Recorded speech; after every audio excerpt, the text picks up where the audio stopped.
The salty ocean breeze whipped through the harbor as the mystery machine rolled to a stop near the weathered docks of Coral Cove. Seagulls cried overhead, their voices mixing with the creaking of old wooden boats swaying against their moorings. The air smelled of fish, seaweed, and adventure, a combination that made Scooby-Doo's nose twitch with excitement and Shaggy's stomach rumble with hunger. "Like, why are we at this creepy old harbor again?" Shaggy asked, clutching his stomach as he climbed out of the van. "I was hoping we'd stop at that all-you-can-eat buffet back in town. Because—" "Shaggy," Velma said, a voice unusually tight as she clutched a worn leather journal against her chest. "We're investigating reports of a ghost pirate haunting these docks. Plus, I wanted to check something out." Fred noticed how Velma's eyes kept darting toward the horizon, where a mysterious fog-shrouded island loomed in the distance. "You've been acting weird all morning, Velma. Is everything okay?" "Fine. Everything's fine," Velma snapped, then immediately softened her tone. "Sorry, I just didn't sleep well." Daphne adjusted her purple headband and studied her friend carefully. "You know you can tell us anything, right? We're a team. We share everything, the mysteries, the dangers, and even the rewards." Scooby-Doo patted over to Velma, his brown eyes curious. He sniffed at the journal she was holding, and for just a moment, Velma pulled it away protectively. "Rat's rat, Velma?" Scooby asked innocently. "Nothing, Scooby, just research notes." But as she said it, a yellowed map slipped from between the pages, fluttering to the ground. On it, clear as day, was a drawing of the foggy island offshore, with a large red X marked in the center and the words "Captain Goldbird's Fortune" written in faded ink. The secret was out. And in that moment, as Velma's face flushed with embarrassment and something else guilt, perhaps, or greed, the gang realized they were about to face a mystery unlike any other. Not just a ghost or a villain in a mask, but something far more dangerous. The corruption that comes when someone forgets that true wealth isn't just about gold and treasures, but about the trust and friendship you share with others. The morning sun cast long shadows across the dock as the gang gathered around the fallen map. The wooden planks beneath their feet were slick with morning dew and sea spray, and somewhere in the distance, a foghorn bellowed its lonely warning. The smell of coffee from a nearby fisherman's shack mixed with the ever-present scent of salt and seaweed. Fred picked up the map carefully, his eyes widening as he studied the intricate details. "Velma ... Is this what I think it is? A treasure map?" Velma's hands trembled slightly as she adjusted her glasses. Yes. I found it 3 days ago in the Coral Cove Library archives. It is authenticated, dates back to 1742. Captain Goldbird was a real pirate who supposedly buried a fortune worth millions in today's money on that island.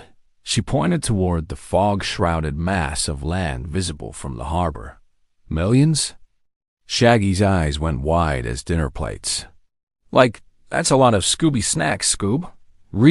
Rillions." Scooby barked excitedly, already doing calculations in his head about how many snacks that would buy.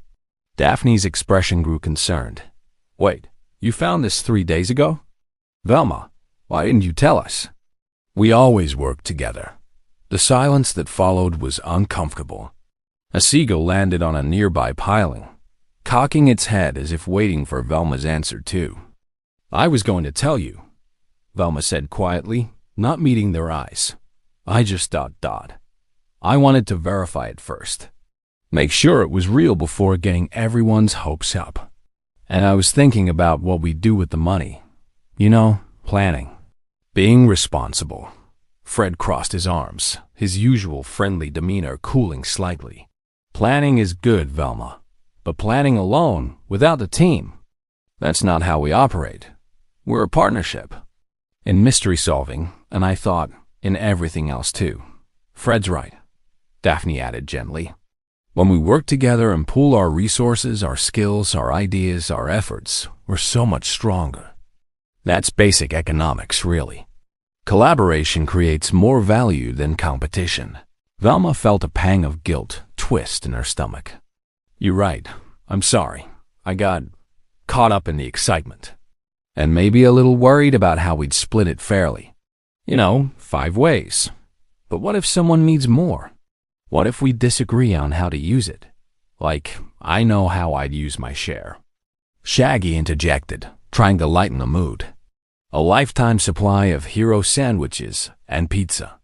Ran Scooby snacks, Scooby added, drooling. Despite the tension, everyone chuckled. But the underlying issue remained. Trust had been bent, if not broken. Just then, an eerie sound echoed across the water, a ghostly, hollow laugh that seemed to come from the direction of the island. The fog swirled ominously, and for just a moment, the gang could swear they saw the silhouette of an old pirate ship with tattered sails. Jinkies! Velma gasped, her academic curiosity temporarily overriding her guilt. Did you all see that? See it? Like, I wish I hadn't seen it. Shaggy clutched Scooby, who had jumped into his arms. Fred's leadership instincts kicked in immediately. Okay, gang. Whatever's going on with that island, we need to investigate. But first, we need to be honest with each other. Velma, is there anything else you're not telling us? Velma hesitated, then pulled out a small notebook from her jacket pocket. I ... may have already chartered a boat for this afternoon, and I may have researched the island's layout, and ... I was thinking of going alone. The hurt on her friends' faces was palpable. Alone? Daphne's voice was barely a whisper. Velma, we've faced ghosts, monsters, and criminals together for years. Why would you want to do this alone? Velma's eyes welled up slightly behind her glasses. Because I was afraid. Afraid that if we found the treasure, it would change us. Change our friendship. I've read about it, how money can corrupt people, make them greedy, turn friends into enemies. I thought if I just handled it myself, made all the decisions, kept control of it, maybe I could prevent that. But I see now that I was already letting it corrupt me. I was already changing. The confession hung in the air like the fog over the island. Fred put a hand on Velma's shoulder. Look, we don't know what's on that island treasure, ghost, or just someone trying to scare people away. But whatever it is, we face it together. And if there is treasure, we'll figure out the fair thing to do with it. Together. That's what friends do. Rhea. Rogether! Scooby barked supportively. Velma wiped her eyes and smiled, nodding. You're right. I'm sorry, gang. No more secrets. We do this as a team. Then it's settled, Fred announced. We're going to that island. But first, let's gather supplies and information. We need to know what we're walking into. As the gang headed toward the local maritime supply shop, none of them noticed the shadowy figure watching from behind a stack of lobster traps, listening to every word with great interest. A figure whose eyes gleamed with greed at the mention of Captain Goldbird's treasure, and who would do anything to claim it first. What awaited them on that mysterious island? And would the gang's friendship survive the ultimate test of temptation? The Coral Cove Maritime Supply Shop smelled of rope, canvas, and varnish, the essential scents of ocean life. Dusty life preservers hung from the ceiling, alongside fishing nets and antique brass compasses. Behind the counter stood old Captain Marsh, a weather-beaten man with a gray beard and eyes that had seen too many storms. Treasure Island, eh? Captain Marsh said, his voice gravelly as he leaned on the counter. You kids should stay away from there. That place has been cursed since Goldbeard's time. Many have gone looking for that treasure. Few have come back the same, and some haven't come back at all. Like, that's not ominous at all, Shaggy muttered, hiding behind a barrel of rope. Velma pulled out her notebook, her scientific mind already working. Captain Marsh, can you tell us the actual history? I've read the legends, but I want facts. The old captain sighed and pulled out a worn photograph from under the counter. It showed a group of treasure hunters from the 1960s, smiling confidently before a boat. These fellows went to the island 20 years ago. Found them 3 days later, wandering the docks, babbling about a ghost pirate and screaming that the treasure wasn't worth it. They'd spent their life savings chartering equipment, hiring help, bringing in metal detectors, the works. Left completely broke and broken in spirit, Daphne leaned in to examine the photo. They invested everything without a backup plan. That's the danger of putting all your resources into one risky venture without diversifying or having a safety net. Exactly, miss. Captain Marsh nodded approvingly. That's the first rule of any investment, whether it's treasure hunting or starting a business. Never bet more than you can afford to lose. These men learned that lesson the hard way. Fred was studying a nautical chart of the area on the wall. What about the ghost stories? The phantom pirate ship? Captain Marsh's expression darkened. Been reports for decades.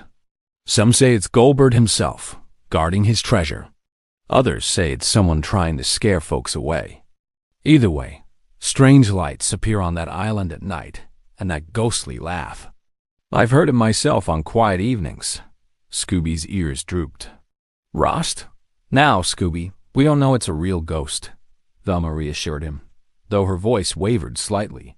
It could be someone using ghost stories to protect something valuable, Fred finished. Classic misdirection. Make people afraid so they don't investigate.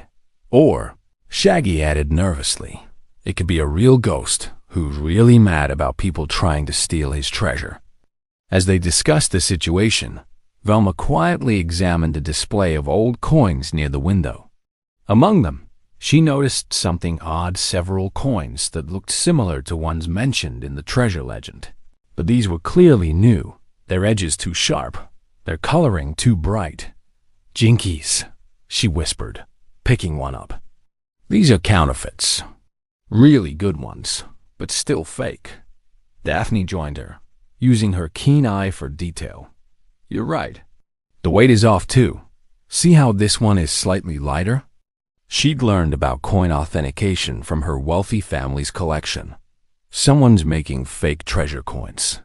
But why? Fred wondered aloud. Unless ... double quotes, unless someone has already found the treasure and is trying to profit from it by selling fake coins to collectors. Velma concluded, her eyes bright with realization. Captain Marsh overheard them and came around the counter. Let me see those. He examined the coins through a jeweler's loop he pulled from his pocket. Well, I'll be. You're right. They're fakes. And good ones. I bought these just last week from a fellow who said he'd found them near the island. Paid $50 each. That's fraud, Daphne said firmly. Someone's running a scam selling fake treasure pieces. That's theft through deception, taking someone's money by lying about what you're selling. Velma's mind was racing. This changes everything.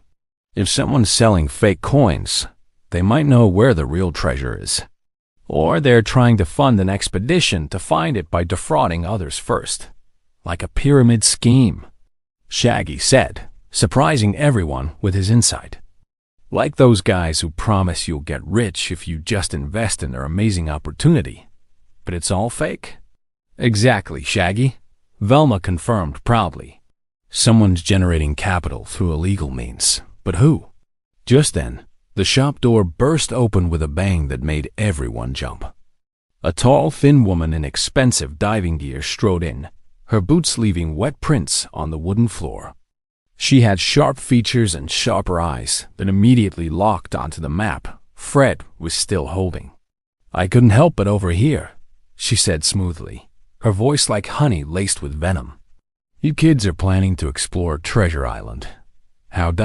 ambitious. I'm Marina Depps, professional treasure hunter. Perhaps we could work together?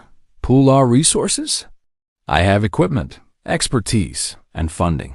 Fred instinctively held the map closer. Thanks, but we prefer to work alone. Marina's smile didn't reach her eyes. Pity.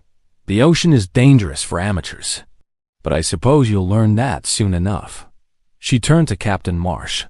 I need to rent your diving bell and underwater detection equipment. Money is no object. As Marina conducted her business, Velma whispered to the gang, "She's too interested in our map." And did you notice her reaction when she saw it? She already knew what we had. Like, maybe she's the one selling the fake coins? Shaggy suggested. Or maybe she's working with whoever is, Daphne added. Scooby, meanwhile, had been sniffing around the shop and discovered something interesting. A small pile of gold-colored dust behind a display case. Arford, Relma, Rook. Velma collected a sample in a small evidence bag she always carried. This looks like gold leaf, the kind used in crafts or in making fake coins look authentic. Marina completed her transaction and swept toward the door, but not before calling back. I'll see you on the island, children. May the best treasure hunter win. The door slammed behind her with ominous finality. Captain Marsh shook his head. That woman's been nosing around here for weeks, asking questions about the island. She's determined. I'll give her that. But determination without scruples is dangerous. Fred gathered the gang into a huddle. Okay, team. We have multiple mysteries here. The ghost pirate, the counterfeit coins, and now Marina Depths. We need to get to that island and figure out what's really going on. And we need to find out if Velma's treasure is real, Daphne added gently, or if someone's using that legend to run an elaborate con. Velma nodded, feeling the weight of her earlier deception even more heavily now. Whatever we find, we document it properly and report any fraud to the authorities. That's the right thing to do, not just grab treasure and run. That's the spirit, Velma. Fred encouraged. And remember, the real treasure is solving the mystery together. And Scooby snacks. Scooby added hopefully. Like in pizza, Shaggy chimed in. As they left the shop with their supplies, ropes, flashlights, first aid kit, and a rented boat, none of them saw Captain Marsh pick up his phone and make a hushed call. They're coming to the island. Yes, this afternoon. No, they don't suspect anything. The plan proceeds as scheduled. The afternoon sun was beginning its descent as the gang loaded their equipment into a small motorboat at the dock.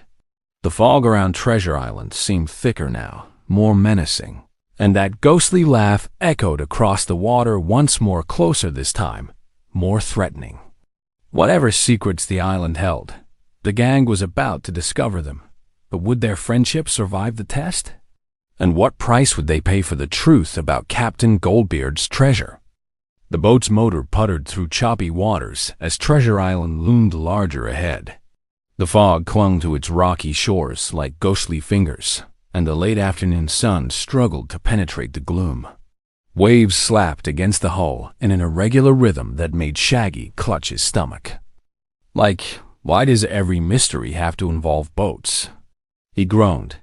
Can't we investigate a haunted pizza parlor for once? Riza. Scooby agreed, his tail drooping as the boat rocked.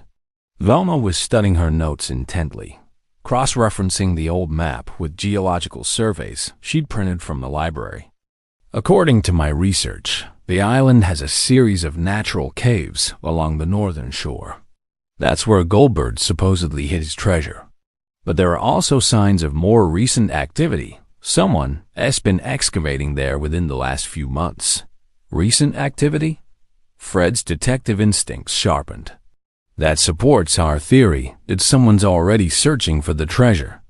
Maybe they found it and are now selling fakes to throw others off the trail. Daphne pointed toward the shore where they could see another boat already moored at a makeshift dock. Look. That must be Marina Depths' boat. She beat us here.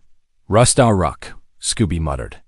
As they approached the island, the atmosphere grew noticeably colder and more oppressive. The rocks jutting from the water looked like broken teeth, and the vegetation on the island was thick and tangled, decades of unchecked growth that had reclaimed whatever human presence once existed here. Fred skillfully navigated to the dock and tied up the boat.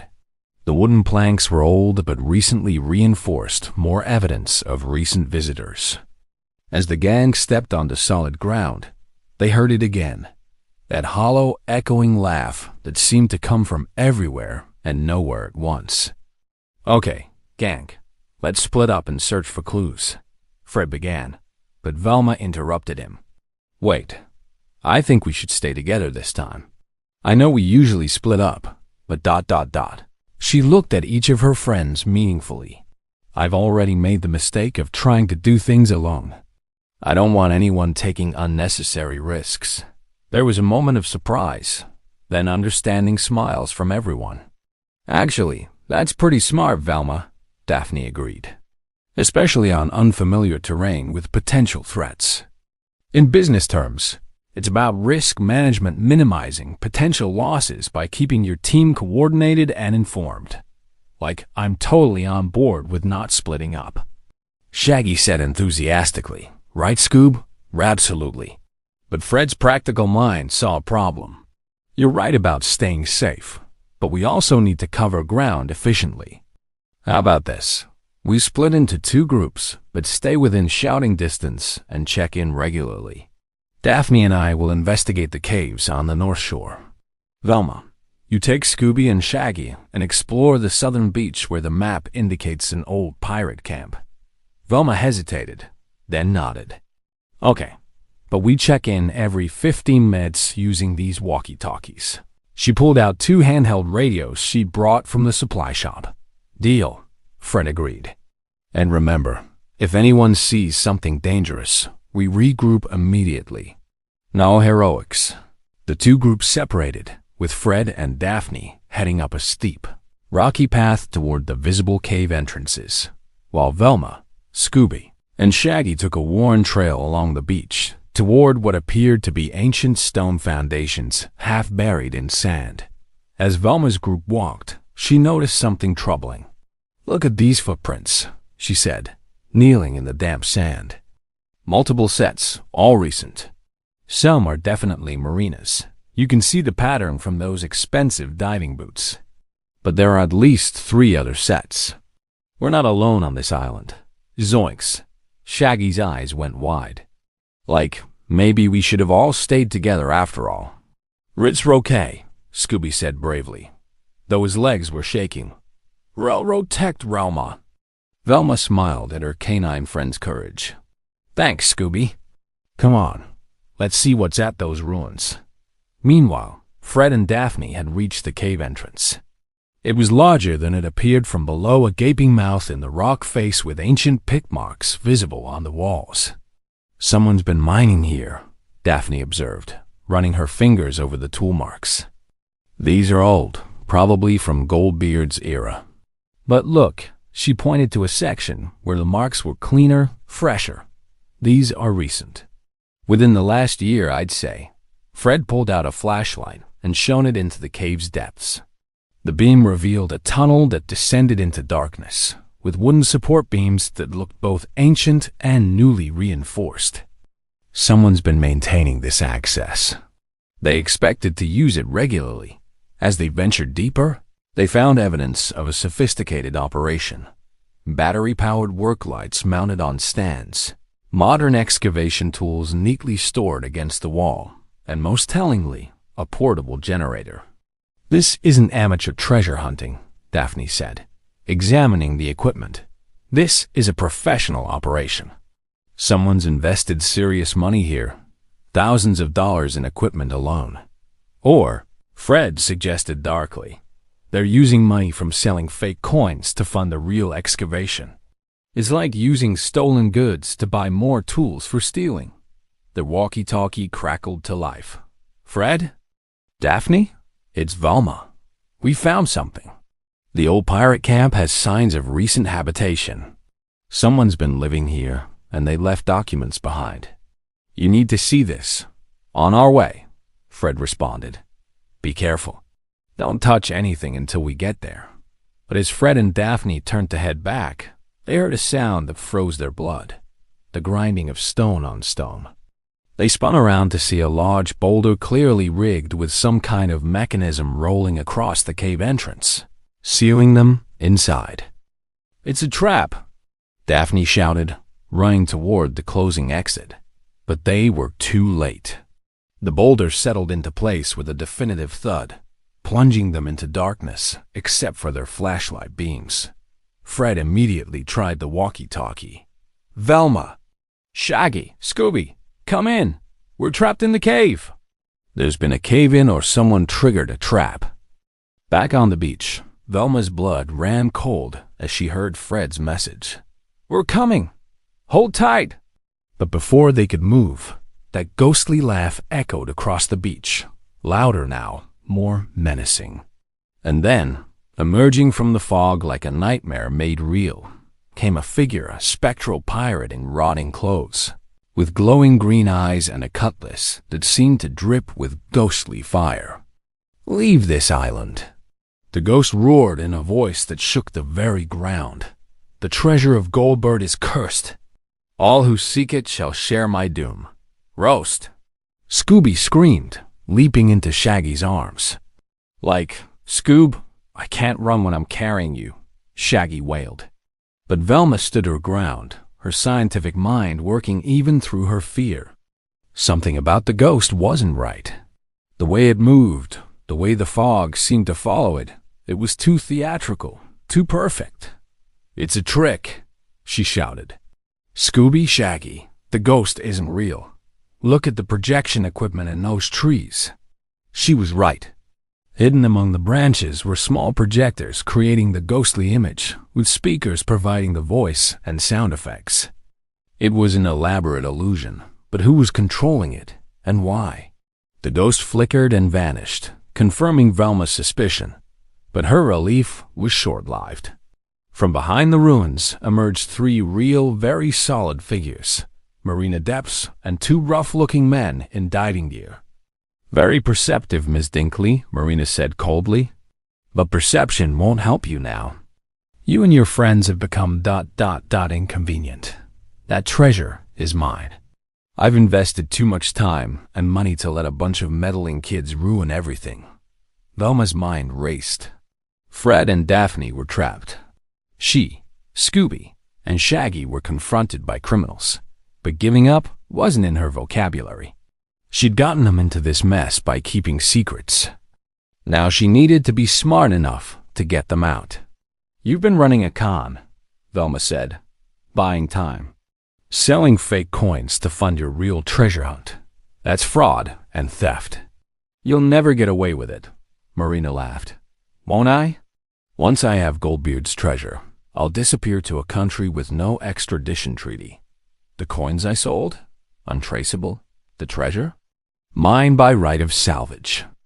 I've played by the rules of capitalism. See an opportunity, take a calculated risk, eliminate the competition. That's not capitalism." Velma countered, her voice steady despite her racing heart. "That's crime.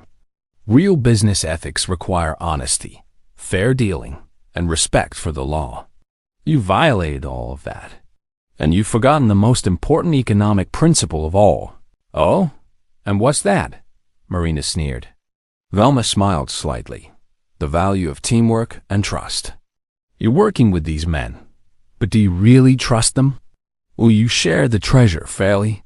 Or are you already planning to betray them like you've betrayed everyone else? That's the problem with greed. It destroys all partnerships eventually." She saw doubt flicker in the eyes of Marina's accomplices. "Good. Plant seeds of distrust." But Marina just laughed harder. "Nice try. Boys, take them to the cave with their friends. We'll seal all 5 of them in there while we collect the treasure. By the time anyone finds them, if anyone does, we'll be long gone." As the men moved forward, Scooby and Shaggy prepared to run, but Velma held up her hand. She had a plan, a risky one, but their only chance. She just hoped her friends would forgive her for what she was about to do. "Wait!" Velma shouted. "I'll make you a deal." Would Velma really betray her friends to save her own skin?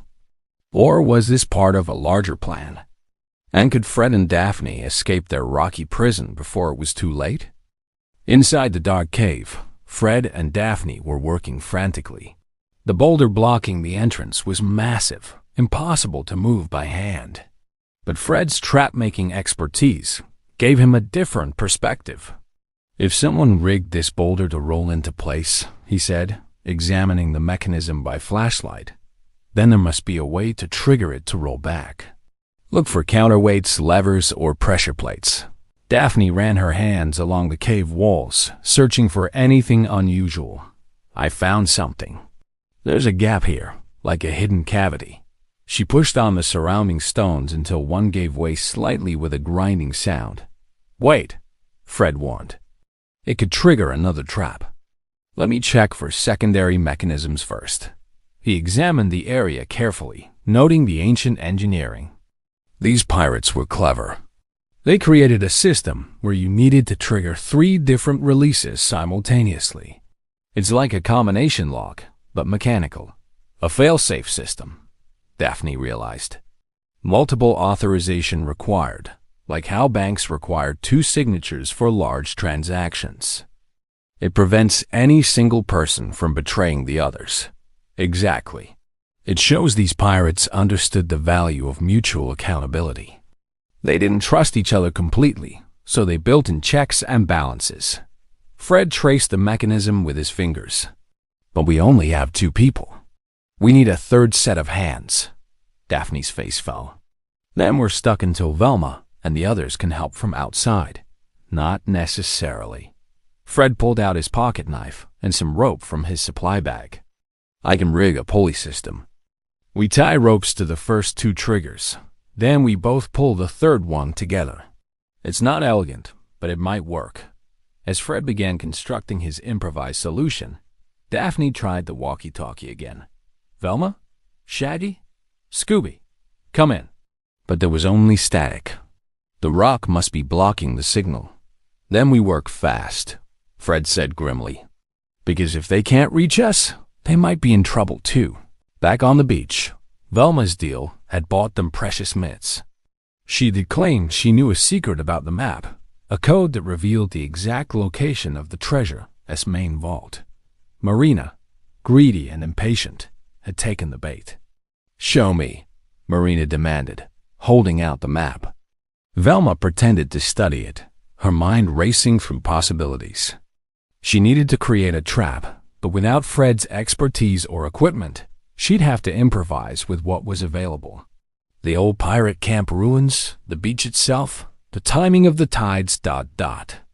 It's here, Velma said, pointing to a spot on the map that corresponded to a section of beach near the water.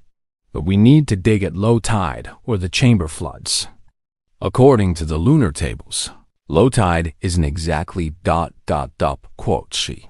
Glanced at her watch. 12 minutes. Marina studied the map suspiciously. How do I know you're not lying? You don't, Velma admitted honestly. But you also don't have time to figure it out yourself.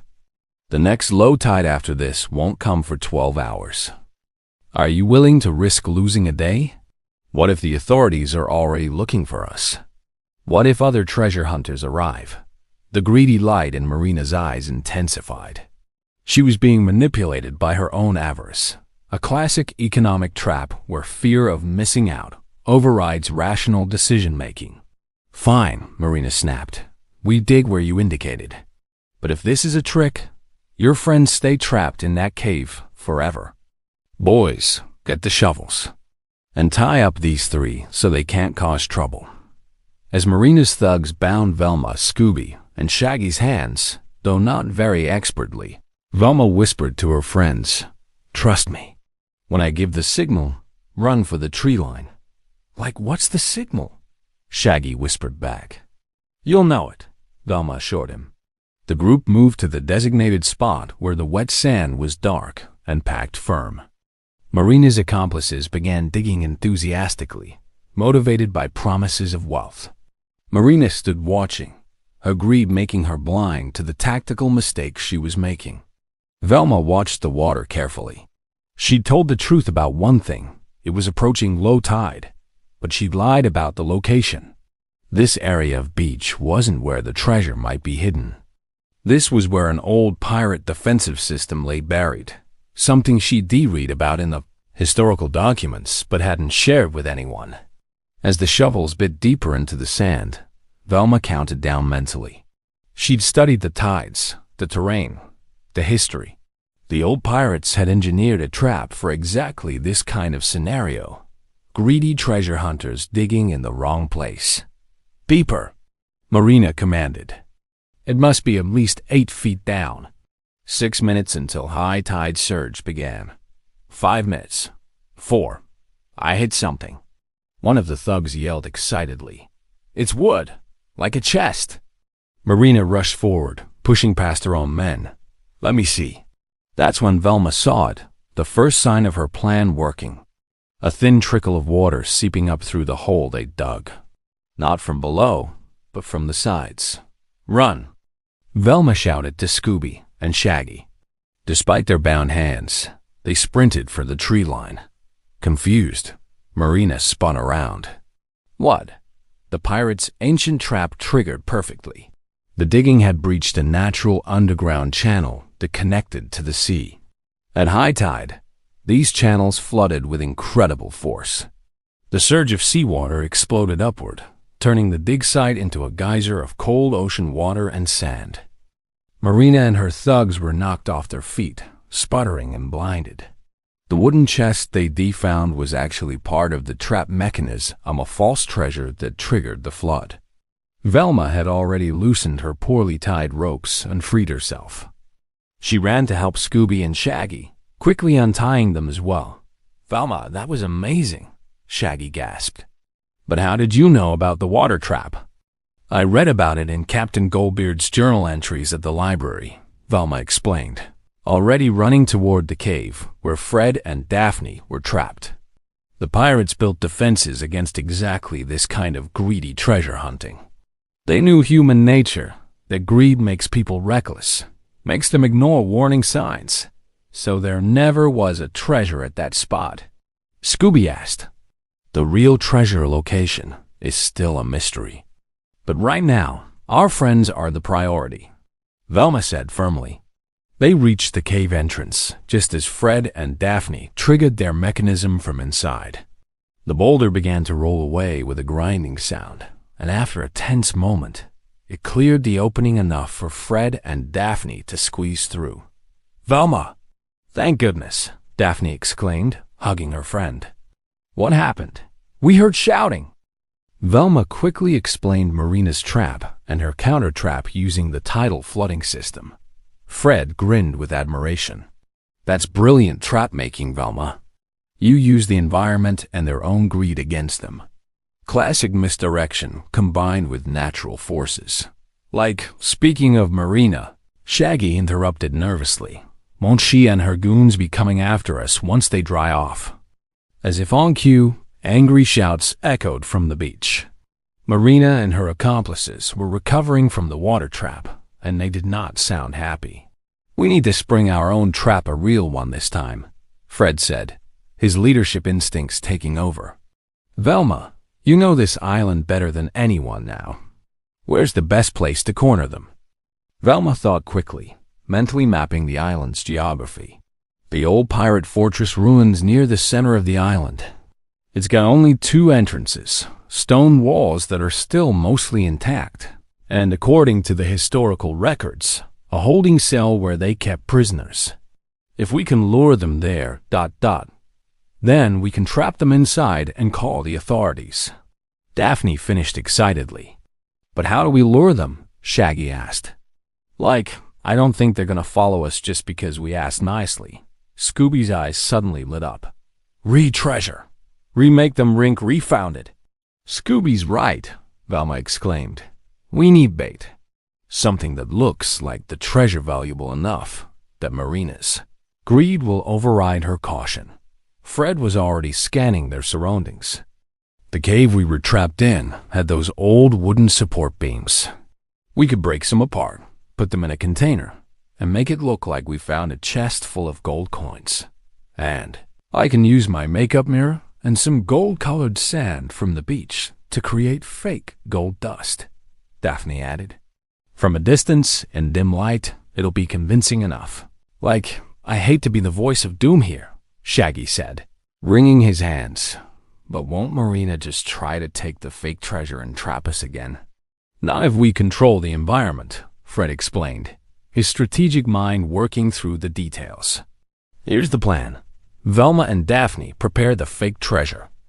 Shaggy, Scooby, and I will rig the fortress with a proper trap, something that will contain Marina and her crew without hurting them. We need rope, some kind of net if we can improvise one, and a trigger mechanism. Velma nodded. The old pirate fortress should have materials we can use. Those pirates were master trap makers. There might even be original mechanisms we can repurpose. Then let's move fast, Fred urged. We've got maybe 20 minutes before Marina reorganizes and comes looking for us. Everyone clear on the plan? Rhea, Scooby barked determinedly. Like, as clear as I'm gonna be when facing angry treasure hunters, Shaggy moaned, but he followed along anyway. The gang split into their assigned tasks. Fred, Shaggy, and Scooby raced toward the fortress ruins while Velma and Daphne worked on creating their convincing fake treasure. At the fortress, Fred immediately assessed the structure with an expert eye. The stone walls were crumbling but solid, and true to Velma's research, there were only two entrances, a main gate and a smaller rear door. The courtyard in the center was open to the sky, with old flagstones covering the ground. Perfect, Fred said. Shaggy, Scooby, look for rope nets, anything we can use. I'm checking the structure for trap mechanisms. While they searched, Fred discovered something remarkable. Hidden beneath moss and debris was an elaborate system of counterweights and pulleys.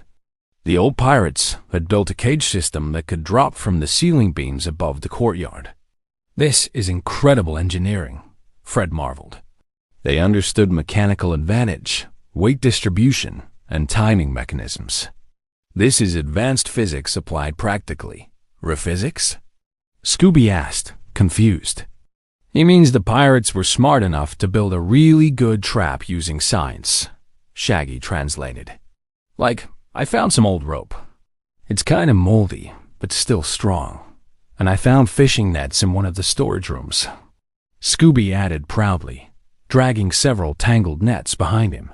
Perfect, Fred exclaimed. Now help me restore this mechanism.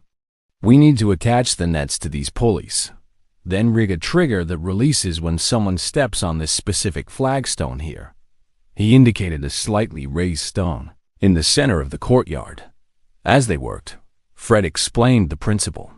This trap works on potential energy. The nets are raised and held in place by tension. When the trigger releases, gravity does the work, and the nets drop. It's efficient because it doesn't require constant power or force. The pirates understood that good design means using natural forces to your advantage, like understanding that water flows downhill so you don't have to pump it. Shaggy suggested, remembering Velma's tidal trap. Exactly. And in economics, it's the same principle work with natural incentives and tendencies rather than against them. That's why our fake treasure will work on Marina. We're using her natural greed against her. Meanwhile, Daphne and Velma were putting the finishing touches on their decoy treasure. They'd found an old wooden box near the pirate camp, filled it with rocks for weight, and covered the top layer with sand mixed with shiny mica particles that sparkled like gold dust. A few pieces of brass hardware from the boat served as coins. It's not perfect, Velma admitted, but in low light and with Marina's desperation to believe, it should work. Psychology and economics intersect here, Daphne observed. Marina has what's called sunk cost fallacy. She's invested so much time, money, and effort into finding this treasure that she can't admit it might not exist or that she might be wrong. So she see what she wants to see. Exactly, Velma agreed. She's throwing good money after bad, which is one of the classic financial mistakes. A rational person would cut their losses and walk away, but ego and greed prevent that. The two young women carried their fake treasure chest toward the fortress, taking a deliberately visible path. As expected, Marina and her soggy, angry accomplices spotted them from across the island. There they are, Marina shrieked. And they have something. It must be the treasure. The trap is set. Velma whispered to Daphne. Now we just need to get them to follow us inside. They broke into a run, but not too fast. They needed Marina to keep them in sight, to believe she could catch them. It was like fishing. You had to let the line out just enough to keep the fish interested without letting it escape. Marina and her thugs gave chase, their greed overriding any caution they should have felt after the beach incident. They crashed through the underbrush, their eyes fixed on the wooden chest the girls were carrying.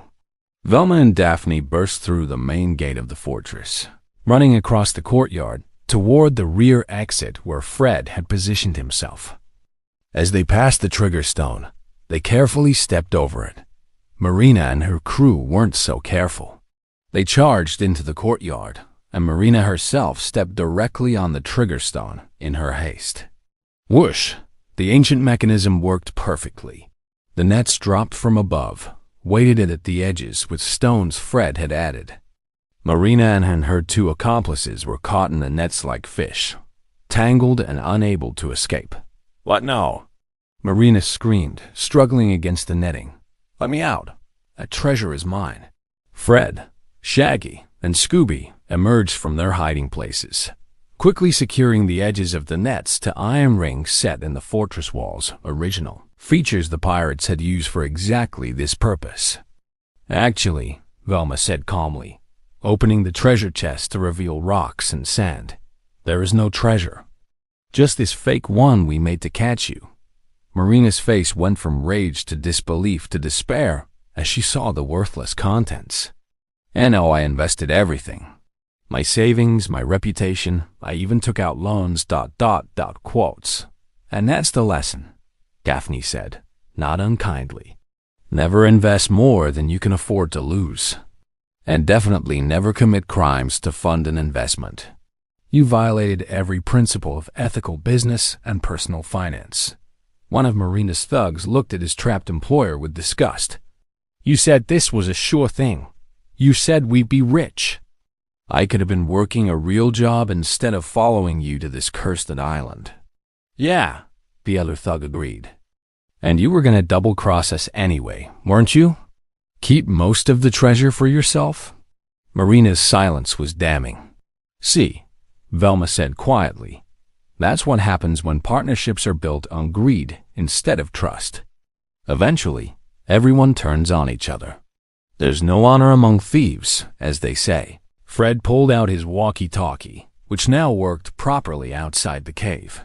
"Coast Guard, this is Fred Jones on Treasure Island. We have 3 criminals here who need to be taken into custody. They're wanted for fraud, attempted kidnapping, and trespassing. We'll explain everything when you arrive." As they waited for the authorities, the gang sat on the fortress walls, watching the sunset paint the ocean in shades of orange and gold. The real treasure, they realized, wasn't gold coins or jewels. It was sitting right here with people you could trust, people who had your back even when you made mistakes. "Velma," Fred said gently, "there's still something we need to address." Velma nodded, knowing what was coming. "The treasure map. Whether it's real or not, did you ever really plan to search for it without us?" Daphne asked. Velma was quiet for a long moment. "Honestly, at first, yes. I thought I was being smart, being careful, protecting our friendship from being corrupted by money. But I see now that I was actually being the opposite. I was letting the money corrupt me before we even found it. I was choosing potential wealth over actual friendship. Like, for what it's worth," Shaggy said. "I think I get it. Money is scary. It changes things." "Rhea," Scooby agreed. "Rut reens are redder ran reaser. Friends are better than treasure," Velma repeated, smiling through tears. "You're absolutely right, Scooby.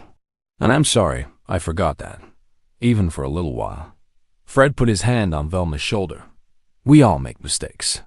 The important thing is that when it mattered, when we were in real danger, you used your brilliant mind to save us all. You chose us over the treasure over everything. So what do we do about the map?" Daphne asked practically. "Is there really treasure on this island?" Velma pulled out the map and studied it one more time. Honestly, I don't know. Captain Goldbeard's treasure might be real, might be legend, might have been found centuries ago. But here's what I do know. This island has been the site of fraud, crime, and broken dreams for decades. Maybe the real treasure was keeping us from becoming like Marina, so obsessed with wealth that we de-sacrifice everything good in our lives to chase it. So, we're not gonna dig for it? Shaggy asked, sounding both relieved and slightly disappointed. I propose we donate the map to the Coral Cove Maritime Museum, Velma suggested. Let historians and archaeologists study it properly. If there is treasure, it should be excavated legally and ethically, and probably belongs in a museum anyway, where everyone can appreciate it. I think that's a wonderful idea, Daphne agreed. Me too, Fred nodded. Like, does the museum have a snack bar? Shaggy asked hopefully. Everyone laughed, the tension finally breaking. In the distance, they could hear the Coast Guard boats approaching, their sirens echoing across the water. Justice was coming for Marina and her accomplices, and the mystery of treasure island was about to be solved, not with gold and jewels, but with friendship, integrity, and the wisdom to know that some treasures can't be measured in money. But what would Marina reveal when questioned? And was there more to Captain Goldbeard's treasure than anyone suspected? Money corrupted me before we even found it. I was choosing potential wealth over actual friendship. Like, for what it's worth, Shaggy said. I think I get it. Money is scary. It changes things. Rhea, Scooby agreed. Rut reens are redder ren reager. Friends are better than treasure, Velma repeated, smiling through tears. You're absolutely right, Scooby.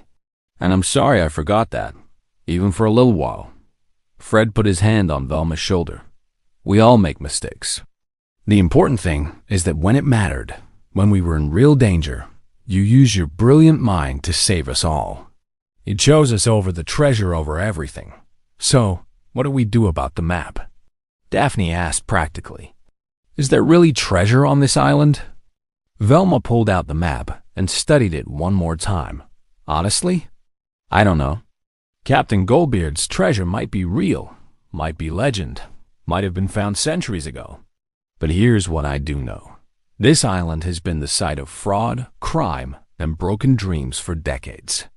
Maybe the real treasure was keeping us from becoming like Marina, so obsessed with wealth that we de-sacrifice everything good in our lives to chase it. So, we're not gonna dig for it? Shaggy asked, sounding both relieved and slightly disappointed. I propose we donate the map to the Coral Cove Maritime Museum, Velma suggested.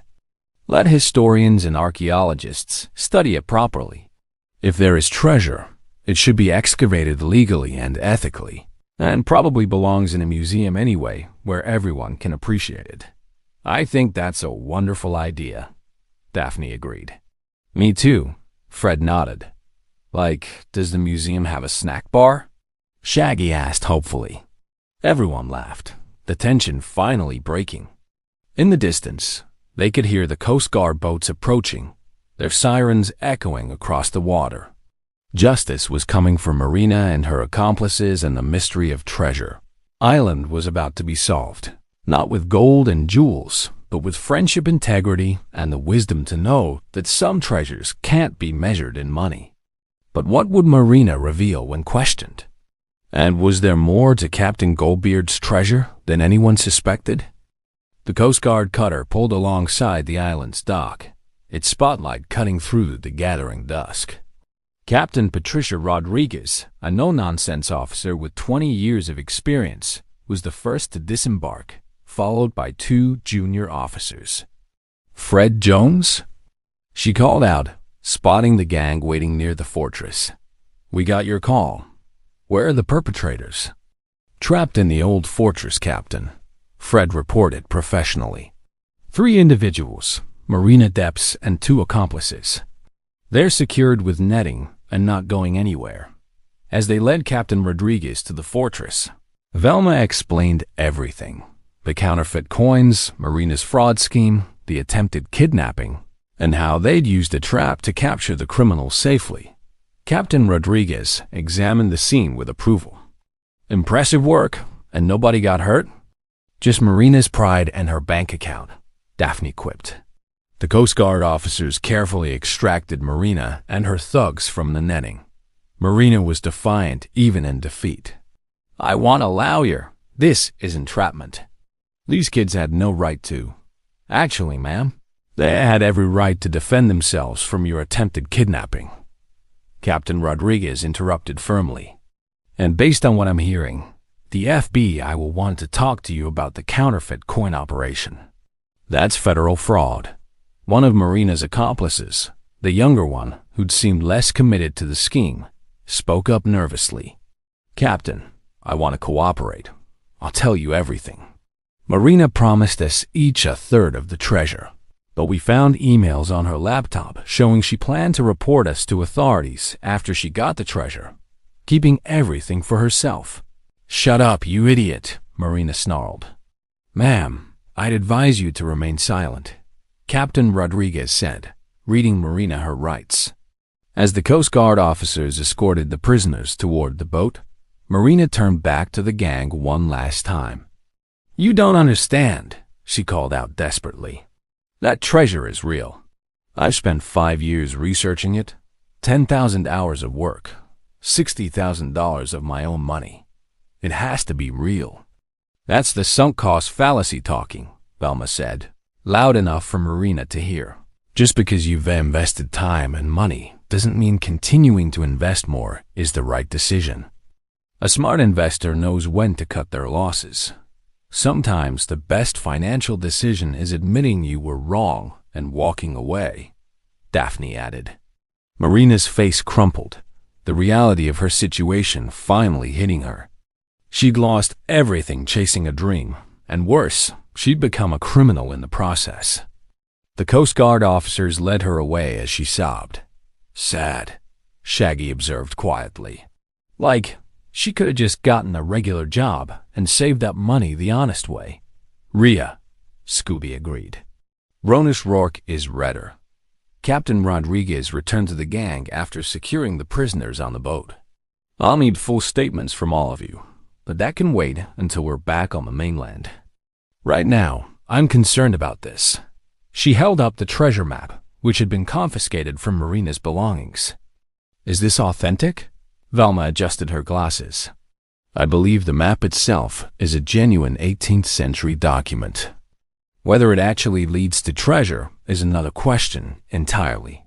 Captain Rodriguez, I'd like to propose donating it to the Coral Cove Maritime Museum for proper historical analysis. That's generous of you, the captain said, impressed. Technically, since you found it in a public library, it probably belongs to the city anyway. But I'll note your cooperation in my report. The museum's director, Dr. Sarah Chun, is actually an expert on colonial-era piracy. She'd be thrilled. Before we leave the island, Fred said, there's one more thing we should do. He led the group back to the cave where he and Daphne had been trapped. Using their flashlights, they ventured deeper than before, past the boulder trap to where the tunnel opened into a larger chamber. And there, in a natural alcove in the rock, they found it. Not a chest of gold coins or precious jewels. Something better. It was a library. Captain Goldbeard's actual treasure was dozens of books, rare volumes on navigation, mathematics, astronomy, philosophy, and science. Books that in the 1700s were worth their weight in gold to anyone who could read. Books that represented knowledge, education, and the power to think independently. Jinkies, Velma whispered, tears forming behind her glasses. This is incredible. Among the books was a leather-bound journal, and when Velma carefully opened it, she found Captain Goldbeard's own handwriting. To whoever finds this collection, I was called a pirate, a thief, a scoundrel. Perhaps I was all those things. But I learned late in life that the greatest treasure is not gold that can be stolen or spent, but knowledge that enriches the mind and can be shared freely without diminishing. I stole these books from those who would hoard them, keeping education only for the wealthy. I hide them here, not to keep them from the world. but to wait for someone worthy, someone clever enough to solve my puzzles, wise enough to see value beyond gold. If you're reading this, you understand. Share this treasure as I could not. Let it teach as I wish I had been taught. The gang stood in awed silence. He was trying to create a library, Daphne realized. Access to education for anyone smart enough to find it. And he understood something that Marina never did, Velma added. That real wealth, the kind that actually improves lives, is knowledge, skills, relationships, and the wisdom to use resources well. Money is just a tool. These books, this knowledge, this is actual treasure. So we're donating the books to the museum too, right? Shaggy asked. Absolutely, Velma confirmed. Where they can be preserved, studied, and shared with everyone. That's what Captain Goldberg wanted. Captain Rodriguez helped him carefully pack the precious books for transport. You kids have found something truly valuable today. The historical significance alone is immeasurable. Dr. Chun is going to lose her mind when she sees this. As they boarded the Coast Guard cutter for the trip back to Coral Cove, Scooby suddenly perked up. Relma? Did Rowina's Rolex Randon Rur? Velma smiled. Because she'd already told them she planned to betray them, Scooby. They had no loyalty to her because she'd shown them no loyalty. That's another economic principle. Trust is valuable. When you betray people, you lose their cooperation, and eventually, it catches up with you. Marina could have succeeded if she'd built an honest team with fair profit sharing. Instead, her greed ensured her failure. Plus, Fred added, she made the classic villain mistake of underestimating her opponents. She saw us as just kids, instead of recognizing that intelligence, teamwork, and integrity could defeat her. The boat sliced through the waves toward the lights of Coral Cove. The gang stood on deck, watching Treasure Island recede into the darkness behind them. You know what I learned today? Shaggy said suddenly. Besides the obvious don't commit fraud stuff? What's that, Shaggy? Daphne asked. That being poor, but with friends, is way better than being rich and alone. Marina had all that money to spend on equipment and stuff, but she was miserable. We've got practically nothing, but I'm having a good time. Most of the time. When we're not running from monsters. Raggy's right. Scooby nodded sagely. Greenship is priceless. Velma laughed, hugging her canine best friend. Priceless, Scooby. And you're absolutely right. The things that matter most, friendship, trust, integrity, love, those can't be bought with money. They can only be earned through how we treat each other. Although, Shaggy added hopefully, friendship plus a pizza would be even better than friendship alone. Just saying. Everyone laughed as the boat docked at Coral Cove. Waiting on the pier was Dr. Sarah Chun from the Maritime Museum, having been called by Captain Rodriguez. When she saw the carefully wrapped books, her professional composure cracked into pure joy. Are these? Oh my goodness, is this really Captain Goldbeard's collection? I've spent my entire career researching him, and historians thought this was just a legend. It's real, Velma confirmed, handing over the precious cargo. And we'd like to donate all of it to the museum, with the condition that it be made accessible for research and education. Dr. Chun wiped tears from her eyes. This is the discovery of a lifetime. Thank you, all of you. Do you understand what you've done? These books will teach us so much about colonial-era navigation, piracy, trade routes, and this journal. Captain Goldbeard's actual thoughts and records. Just promise the knowledge will be shared, Velma requested. That's what he wanted. I'd promise, Dr. Chen said solemnly. In fact, I'll make sure the museum creates a special youth education program in honor of the Mystery Inc. gang. Free access to the collection for any student who wants to learn. That's perfect, Fred said warmly. As they walked back to the Mystery Machine, exhausted but satisfied, Shaggy voiced the question they were all thinking. So, are we gonna tell people that Velma tried to keep the treasure secret at first? There was a moment of uncomfortable silence. Then Daphne spoke up. I don't think we need to mention that part. Velma made a mistake. She recognized it. She apologized. And she spent the rest of the adventure making it right. That's what matters. We all make mistakes. The important thing is learning from them. Besides, Fred added, if anyone asks, we can honestly say that Velma Dinkley put the truth, and her friends above personal gain used her brilliant mind to capture criminals, and donated priceless historical artifacts to public education. That's the story that matters. Velma felt a wave of gratitude and relief. Thank you guys, really. I don't deserve friends like you. Like, you kind of do though, Shaggy said with a grin. You just saved us all with your big brain and your trap-making skills. That's worth at least a dozen mistakes. Rhea. Scooby agreed enthusiastically. They piled into the mystery machine, and as Fred started the engine, Velma looked at her friends, her real treasure, and smiled. Hey, gang, she said softly. Next time I find a treasure map, I'm telling you immediately. And we'll all investigate together, Daphne confirmed. And probably still end up running from some monster, Shaggy added. Rand eating Scooby snacks. Scooby finished cheerfully. Everyone laughed as the van pulled away from the harbor, heading toward town and the pizza parlor where they'd celebrate their victory properly. But the mystery wasn't quite over yet, because tomorrow, when they returned to Coral Cove to give their official statements, they would learn something surprising about Captain Goldberg, Marina Depths, and the true meaning of treasure that would tie everything together in one final, unexpected lesson.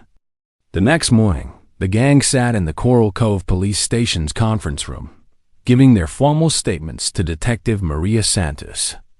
The room smelled of coffee and old paperwork, but the atmosphere was friendly and relaxed. So let me make sure I have this right, Detective Santos said, reviewing her notes with a slight smile.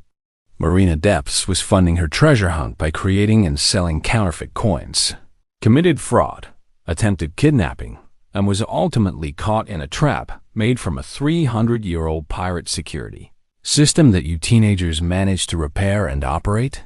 Pretty much, Fred confirmed. Though in fairness, the original pirates did excellent engineering work. We just figured out how to trigger it. Detective Santos shook her head in amazement. You kids continue to impress. I've been on the force for 15 years, and I've never seen better detective work from civilians. What's going to happen to Marina? Daphne asked. The detective's expression grew serious. She's facing multiple federal charges: wire fraud, mail fraud for selling the fake coins, counterfeiting, and attempted kidnapping. Her two accomplices are cooperating and will likely get reduced sentences.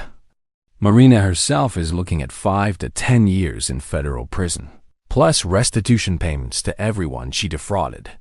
That's sad, Velma said quietly. She threw away her whole life for treasure that didn't even exist. Not the way she thought it did. Anyway, speaking of which, Detective Santos pulled out a file. Dr. Chen from the Maritime Museum asked me to give you this. She's been up all night examining the books and Captain Goldbeard's journal. She found something you should see. She passed around copies of journal pages that Dr. Chen had carefully photographed and transcribed. As the gang read, their eyes widened. Captain Goldberg, whose real name was William Bartholomew Gold, hadn't been a pirate at all, at least not in the traditional sense. He'd been a privateer, technically legal, who had become disillusioned with how wealth was hoarded by the aristocracy, while common people could not even learn to read. I have taken ships full of gold, one passage read, but I learned that gold does nothing but sit in wealthy men's vaults, creating no value, helping no one. So I began taking something else, books. I would raid ships carrying educational materials to expensive schools, and I would hide these books where clever, determined people might find them. Not the wealthy who could afford education anyway, but those willing to solve puzzles and think creatively. Those are the people who deserve knowledge. Another passage was even more revealing. I have created several such libraries throughout the Caribbean. Each is hidden, each requires wit to find. This is my true legacy. Not gold coins that corrupt and divide, but knowledge that enriches and uplifts. My only regret is that I cannot see the faces of those who find these treasures. I hope they understand that the greatest wealth is that which you can share without losing the wealth of an educated mind, a cultivated spirit, and the wisdom to use what you have in service of others. There are more libraries? Shaggy gasped. Like hidden treasure book rooms all over the place? According to this journal, at least 5 more, Detective Santos confirmed. Dr. Chun is already coordinating with maritime historians throughout the Caribbean to search for them. This could revolutionize our understanding of colonial-era literacy and education. Access. Velma was reading with tears streaming down her face behind her glasses. He understood. Captain Goldberg understood what Marina never did. That the point of wealth isn't to hoard it or spend it on yourself. It's to use it in ways that create value for others. These books taught people who used that education to become navigators, merchants, doctors, teachers. The economic impact of this kind of investment in human capital is immeasurable. That's beautiful, Daphne said, reading over Velma's shoulder. He was literally investing in people's futures and their ability to improve their own economic situations through education. And he did it anonymously, Fred noted. He didn't want credit or fame. He just wanted to help. Detective Santos nodded. Dr. Chun also found something else interesting. Marina Depps is actually a descendant of one of Goldberg's crew members, a man who helped him create these hidden libraries. According to family records Marina had researched, her ancestor's diary mentioned treasure beyond gold, but never specified what that meant. Marina assumed it meant literal treasure. She spent her inheritance and years of her life chasing the wrong dream. The irony, Velma said sadly, is that if Marina had interpreted the clues correctly, she could have found the books, donated them to museums, written about her discovery, and become famous in academic circles. She would have been respected, celebrated, and probably would have gotten speaking fees and book deals that would have made her wealthy anyway. By choosing the unethical path, she lost everything. That is a perfect illustration of how ethical business practices actually serve self-interest better than greed does. Daphne observed, reputation matters, trust matters, long-term thinking matters. Marina was so focused on short-term gain that she destroyed her long-term prospects. Just then, Dr. Chun herself burst into the conference room, her face flushed with excitement. "I'm so glad you're all still here. I have news." One of Captain Goldberg's journal entries mentions that he hid a small reward for whoever found his first library. It's not part of the historical donation. It's specifically meant as a gift for the finders. She placed a small wooden box on the table. Inside, cushioned in velvet, were 5 antique silver coins, real ones, not counterfeits, each engraved with a simple message. Knowledge is treasure. Share it wisely. These are genuine Spanish silver dollars from 1740, Dr. Chun explained. Each one is worth about $5,000 to collectors. But more than that, they're a message from Captain Goldberg himself to whoever found his library. The gang stared at the coins in astonishment. "So like, we actually did find treasure?" Shaggy said, dazed. "Real treasure? The kind we can spend on food?" Rapidly, Scooby's tail wagged excitedly. "But it's not the kind of treasure that corrupts," Velma realized, picking up one of the coins carefully. "It's not millions of dollars that would change who we are. It's a modest reward that recognizes the work we did, and more importantly, it comes with a message about responsibility. Share it wisely." Fred read from the coin's inscription. "Not hoard it or spend it on yourself. Share it wisely." Daphne smiled. "I think we should donate most of it. Keep maybe one coin as a keepsake. We can take turns who holds it and use the rest to support the youth education program Dr. Chun mentioned. That's exactly what Captain Goldberg would have wanted, Velma agreed enthusiastically. We use our reward to help others get access to education. We're continuing his mission. Like, I'm totally on board with that, Shaggy said, though he looked a bit wistful. But maybe we could keep enough to buy like one really nice pizza party first, as a team celebration? Everyone laughed. I think one pizza party falls under sharing it wisely, Fred decided. We worked hard, we earned a celebration, and we should enjoy our success together before putting the rest toward helping others. Dr. Chun beamed. That's perfect. I'll make sure the museum recognizes your donation publicly, not to embarrass you, but because young people need to see examples of ethical decision-making and generosity. You're role models, whether you realize it or not. As they left the police station, Velma hung back for a moment, looking at the coin in her hand. The silver caught the morning sunlight, making it gleam. You okay, Velma? Fred asked, noticing she'd stopped. Yeah, she said softly.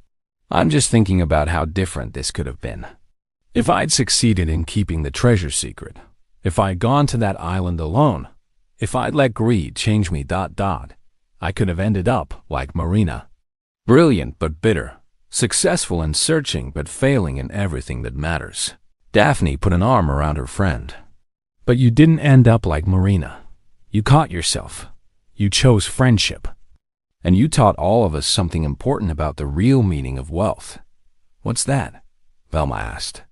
That it's not about how much money you have, Daphne explained.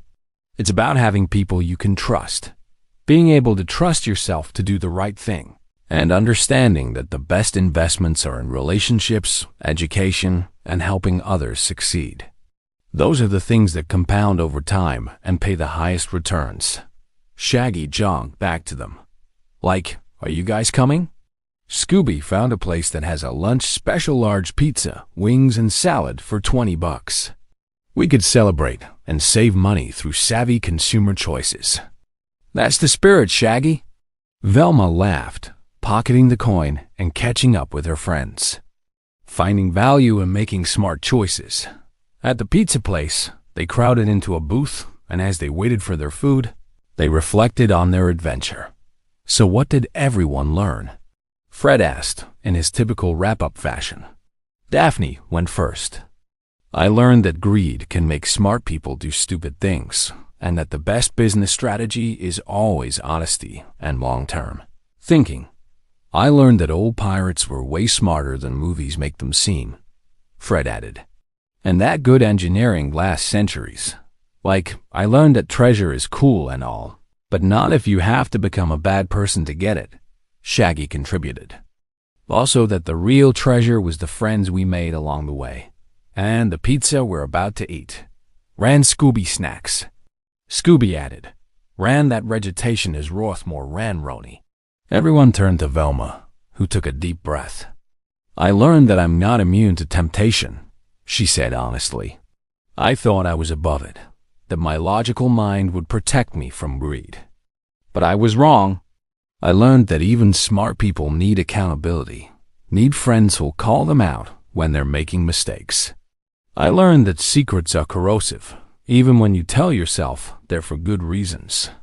And most importantly, I learned that the people in this booth are worth more to me than all the treasure in the world. She raised her water glass. To Mystery Inc., the only treasure I'll ever need. To Mystery Inc. The others echoed, clinking their glasses together. Their pizza arrived, and as they dug in with characteristic enthusiasm, Scooby suddenly perked up. Rise, Rook,